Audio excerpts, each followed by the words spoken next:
Yeah, I mean, we're scoring goals. I love that. But really, we're just paying attention to the details. I think that this year we've got a veteran group, and they're leading really, really well with things that we've struggled with in the past. And so, scouting reports are important. It's important for us to understand what we're up against. But at the end of the day, we've got to execute our own game plan. And so they've been really good at paying attention to those details.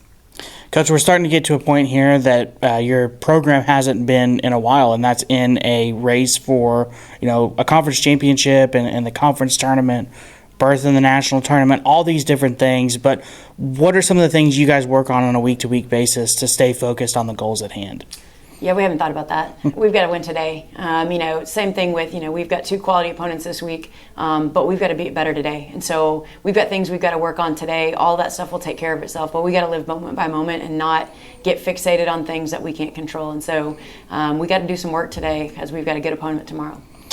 There's been a lot of names that have really stepped up this year. Who are a couple players that have maybe surprised you throughout this season, or maybe been some unsung heroes that haven't gotten the limelight as far as stats or awards or shout-outs, but just maybe a couple names that have really stepped up throughout this year? Yeah, I mean, first one that pops to mind is just Nat Jones. She's playing on another level right now. She's really hard to deal with. She's been a great player for 2 years, but we've kind of changed her positioning a little bit, and she's given us some great offensive power. And then Brooke Mullins, she was one of our leading goal scorers, if not our leading goal scorer last year.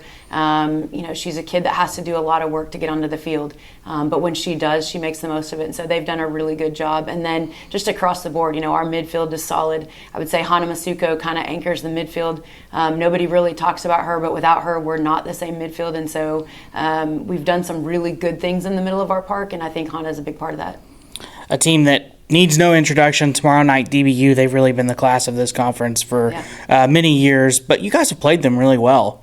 Talk a little bit about their team, and then Saturday at home against UT Permian Basin, a very talented, hardworking team that's going to be tough. So talk a little bit about those 2 opponents in this week.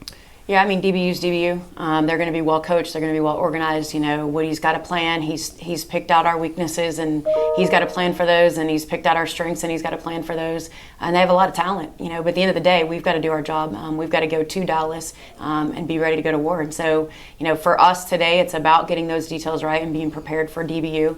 And then, you turn around, you got UTPB at home, and they are hard to play against. And so, I think, a couple weeks ago, Oklahoma Christian ties DBU, and then UTPB beats Oklahoma Christian 3-0, and so we know we've got 2 good opponents with 2 totally different styles of play.